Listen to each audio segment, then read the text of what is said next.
Hello and welcome to once again my channel learn English with Aditya. आज हम लोग start करने वाले हैं अपना फर्स्ट फ्लाइट बुक का नेक्स्ट चैप्टर जिसका नाम है ग्लिम्पसेस ऑफ इंडिया। ओके, तो ग्लिम्पसेस का मतलब क्या होता है, जैसा कि हम लोग देख सकते हैं ग्लिम्पसेस का मतलब होता है व्यू।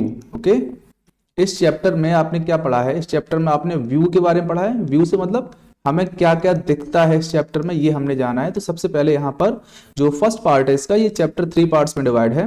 फर्स्ट पार्ट इसका हमें गोवा के बारे में बताता है। Second Coorg which is a small district in Karnataka. And the next is T from Assam, जो कि एज यूजुअली आसाम के बारे में बताता है। So let's go to the first part. First part जो है बेकर फ्रॉम गोवा, जैसा कि हम देख सकते हैं यहाँ पर गोवा के बारे में बताया गया है। गोवा, इसके बारे में थोड़ा सा बैकग्राउंड आपको दे दूं। गोवा में पुर्तगीज लोगों का राज था। पुर्तगीज, पुर्तगीज मतलब जो पुर्तगाल से आए थे। पुर्तगाल एक कंट्री है यूरोप का। तो पुर्तगाल से कुछ लोग आए थे और वो गोवा में आके सेटल हो गए थे। और even you will not believe that after 1947 the freedom of India, even the Portugal was also, the Goa was also under Portuguese rule. ठीक है, पूरा कंट्री फ्री हो चुका था, लेकिन गोवा और पौंडीचेरी, ये आपको मालूम होना चाहिए, गोवा और पौंडीचेरी 1947 के बाद भी जो गोवा था वो पोर्टुगीज के अंडर में था और पौंडीचेरी फ्रांसीस के अंडर में था। तो यहाँ पर गोवा के बारे में बताया जा रहा है कि गोवा में जो पुर्तगीज लोग थे उन्होंने क्या क्या डेवलप किया, क्या क्या नई चीजें लेकर आए। इंडिया में पुर्तगीज लोग दो चीजें लेकर आए। फर्स्ट तो टोबैको लेकर आए, ओके, और सेकंड चीज जो लेकर आए वो ब्रेड लेकर आए। ब्रेड और लोब्स कह सकते हो आप। तो ये दो चीजें पुर्तगीज लोग गोवा में लेकर आए थे। गोवा के लोग आज भी याद करते हैं रिमेनिसेंटली। रिमेनिसिंग मतलब होता है बहुत भूले भूले, हल्की हल्की कुछ यादें हैं उनके दिमाग में। तो वो याद करते हैं कि किस तरह से पुराने पुर्तगाली दिनों में, मीन्स जब पुर्तगीज लोग यहाँ पर रहते थे, तो जो ब्रेड था वो यहाँ का स्टेपल फूड था। यानी यहाँ के लोगों को ब्रेड के अलावा कुछ अच्छा ही नहीं लगता था। और ब्रेड के जो बनाने वाले थे उसमें भी अलग अलग प्रोफेशन थे, अलग अलग जॉब थे। जैसे कि इसमें मिक्सर होता था। मिक्सर एक पर्सन का नाम है जो क्या करता था, ब्रेड को मिक्स करता था। सेकेंड है मोल्डर होता था। मोल्ड मीन्स होता है शेप देना, यानी ब्रेड को शेप देने वाला एक अलग जॉब होता था। और यहाँ पर बहुत सारे लोग थे जो अलग अलग कामों में लगे हुए थे। तो बोल रहा है कि वो लोग तो चले गए, मीन्स पोर्टुगीज तो यहां से चले गए इंडिया से, लेकिन the age old time tested furnaces still exist. Furnace बोलते हैं भट्टियों को, यानी कि वो पुराने जमाने की जो भट्टियां हैं वो आज भी वहीं पर एग्जिस्ट करती हैं, वहीं पर हैं। राइटर कह रहा है कि जो बेकर होता था, बेकर का जो अपीयरेंस होता था वो बड़ा ही अजीब, बड़ा अच्छा होता था। क्या होता था, बेकर के पास एक बंबू होता था इस टाइप का, और उस बंबू में नीचे कुछ घुंघरू टाइप के बंधे होते थे। ठीक है, और उस बंबू के ऊपर एक इस टाइप का सपोर्ट जैसा रखा होता था, और उस सपोर्ट पर जो बेकर था अपनी बास्केट को रख लेता था। ठीक है, ये उसका बेकर का ये तरीका था ले जाने का। तो उस बंबू को प्रेस करता था जमीन पर, तो उसमें झैंग झैंग करके एक साउंड आता था। तो ये तरीका था बेकर का बेकिंग करने का। मीन्स वो क्या करता था, सुबह सुबह अपना जो बंबू था वो ले लेता था, और उसमें ब्रेड, जो बास्केट थी उसमें कुछ ब्रेड रख लेता था, और फिर निकलता था। आवाज नहीं लगाता था, वो क्या करता था, बस उसको पोल को जमीन पर केवल स्ट्राइक करता था।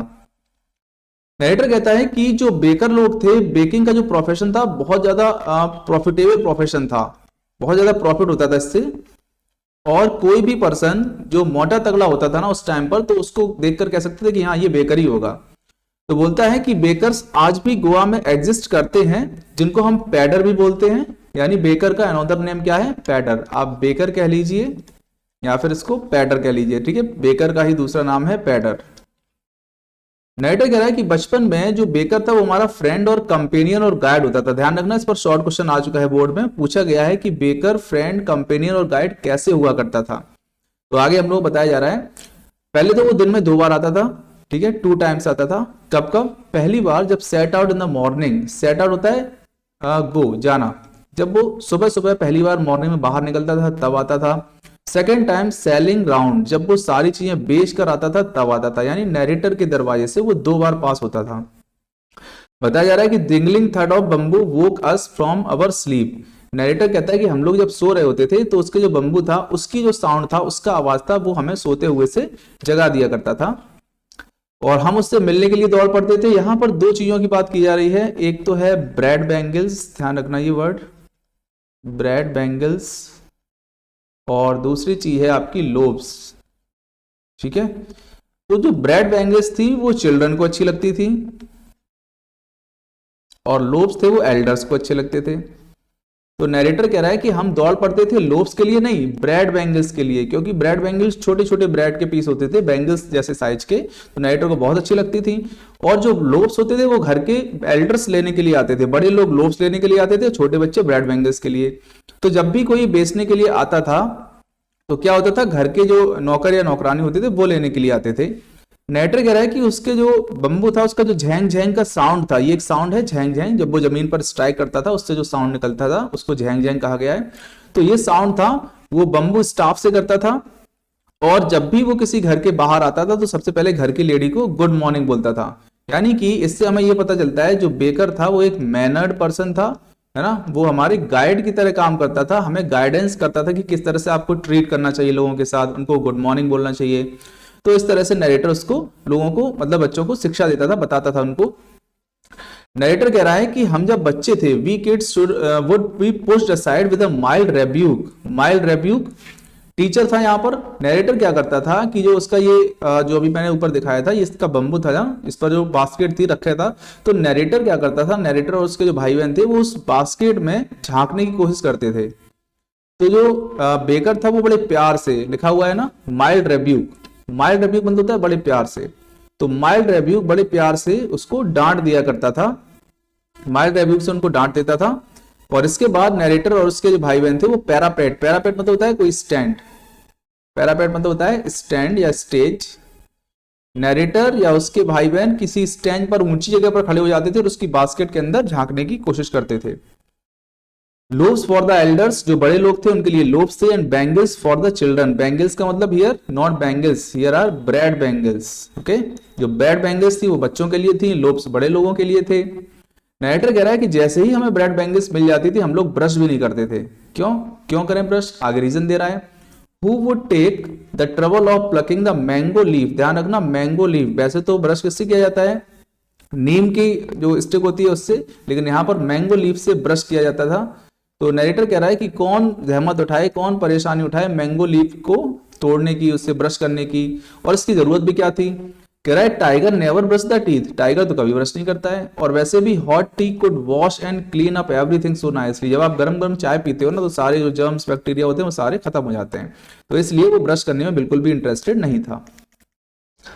आगे बताया जा रहा है कि जो वहां पर गोवा में जो शादियां हुआ करती थी वो बिल्कुल भी मीनिंगलेस थी, विदाउट किसके, ब्रेड के, यानी बिना ब्रेड के कोई भी ओकेजन नहीं होता था, भले ही वो कोई मैरिज हो, है ना, और या फिर कोई अदर ओकेजन हो, फेस्टिवल हो, यहां पर कुछ ब्रेड के टाइप दिए गए हैं, ये ध्यान रखेंगे इन टाइप को।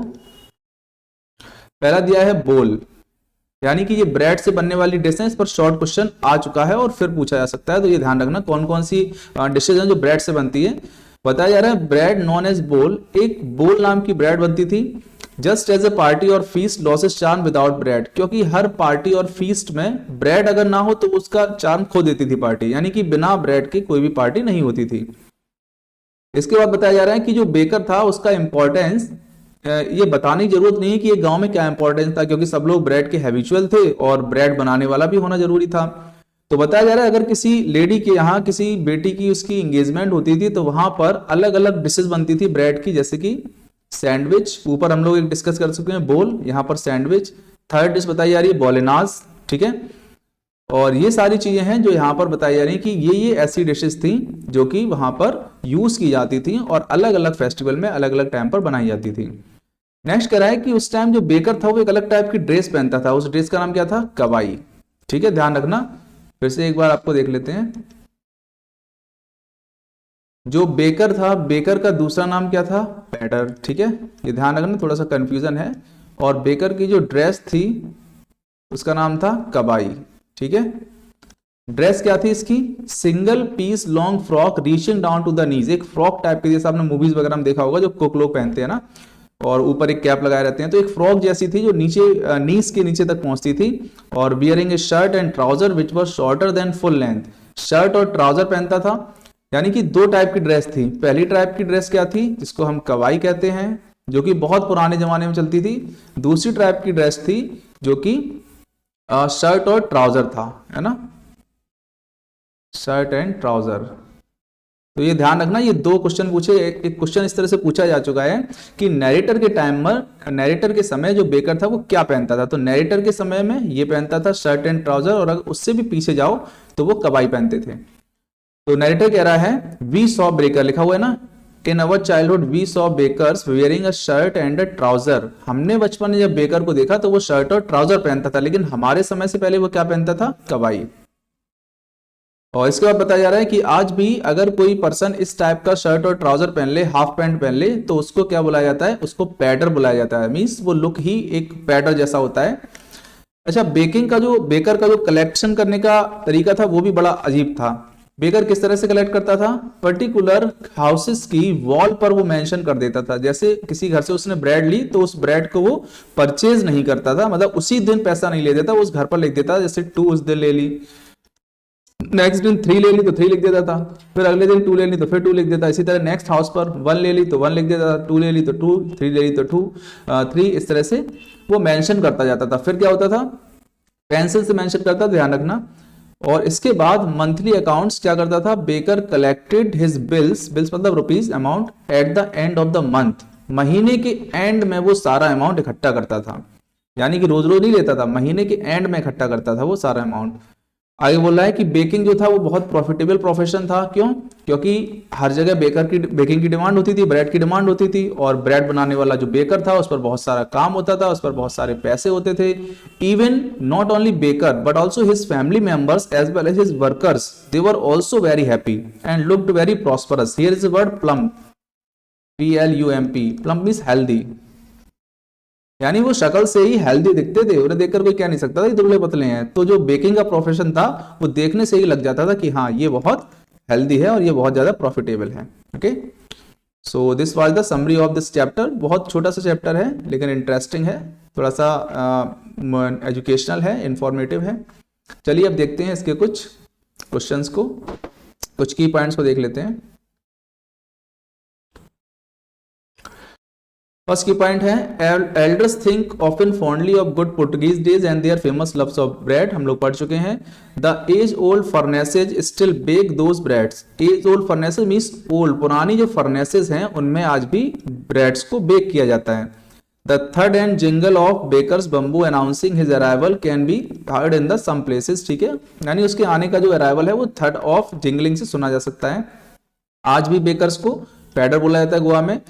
बच्चे उनसे मिलने के लिए दौड़ पड़ते थे, किस लिए दौड़ पड़ते थे, फॉर ब्रेड बैंगल्स। ध्यान रखेंगे, ब्रेड बैंगल्स लेने के लिए, उनसे मिलने के लिए दौड़ पड़ते थे। They long for bread bangles and sweet bread of special make. Marriage gift for meaningless without sweet bread known as bol. ठीक है, पढ़ चुके हैं। Lady of house must prepare sandwiches on the occasion of her daughter's engagement. ठीक है, cake and bolinhas are a must for Christmas and other festival. Cake और bolinhas must थे Christmas या दूसरे फेस्टिवल के लिए। The presence of bakers furnace in the village is absolutely essential. Baker in old days used to wear a dress known as kabai. पढ़ चुके हैं हम लोग। Baking was quite a profitable profession and baker and his family always looked happy and prosperous. ठीक है, वही सारे points हैं। कुछ क्वेश्चन देख लेते हैं important. First question says why is baker essential for the Goan people. हम लोग पढ़ चुके हैं बेकर क्यों एसेंशियल था, क्योंकि वहां के लोगों को हर चीज में ब्रेड चाहिए थी और ब्रेड बनाने के लिए एक बेकर का होना इंपॉर्टेंट था। Why did baker and his family always look and happy prosperous, क्योंकि बेकिंग जो था वो एक प्रॉस्परस बिजनेस था, बेकिंग एक रिच बिजनेस था। Why would the children run to meet and greet the baker, children क्यों मिलने के लिए दौड़ पड़ते थे, हम लोग पढ़ चुके हैं, उसके लव ऑफ ब्रेड बैंगल्स के लिए। What indicate presence of patters still, it is not patters, it is pader. Okay, PADERS, okay, another name for baker. What indicates the presence of padders still in Goa? किससे पता चलता है कि आज भी Padres Goa में हैं, क्योंकि वो जो फर्नेसेस है ना, वो फर्नेसेस बुझी नहीं है, वो फर्नेसेस अब भी चल रही हैं। नेक्स्ट है, what would baker do after musical entry. What would the baker do after, क्या करता था म्यूजिकल एंट्री के बाद, खड़ा हो जाता था और जो लेडी आती थी उनसे गुड मॉर्निंग बोलता था। How did the pader treat the child who surrounded him, kids जो बच्चे उसको घेर लेते थे उससे क्या करता था, माइल्ड रेब्यूक, क्या करता था, माइल्ड रेब्यूक, बड़े प्यार से उनको डांटता था, है ना। What was baking a profitable profession, yes obviously baking profitable profession था। What are the elders in Goa nostalgic about, nostalgic बताया था, पास्ट को याद करने को नॉस्टैल्जिक कहते हैं, पास्ट रिमेंबर, है ना, जो पुराने लोग हैं वो क्या याद करते हैं, पास्ट को याद करते हैं। ठीक है, तो यही सारे क्वेश्चंस हैं काफ़ी। What is jack fruit like appearance, और जो गोवा का जो बेकर होता था वो एकदम जैक फ्रूट जैसा दिखता था। जैक फ्रूट बोलते हैं कटहल को, है ना, कटहल को बोलते हैं जैक फ्रूट, यानी कि वो मोटा तगड़ा दिखता था इसलिए उसको जैक फ्रूट लाइक बोलते थे। तो आज भी अगर कोई जैक फ्रूट जैसा दिख जाता है तो उसको बोलते हैं अच्छा क्या तुम बेकर हो। तो these are the some questions from this part. So okay, that's it for today. आज के लिए इतना ही रखते हैं। आई होप कि आप लोग अच्छे से प्रिपरेशन कर रहे हो और एग्जाम तक सारा सिलेबस आपका कंप्लीट हो जाएगा। बस जो नोट्स में लिखा रहा हूँ या जो आपको की नोट्स मिल रहे हैं, इंपॉर्टेंट क्वेश्चंस मिल रहे हैं, इनको आप प्रिजर्व करके रखिएगा और ये आपके बहुत काम आने वाले हैं। Okay, that's it for today, have a good day.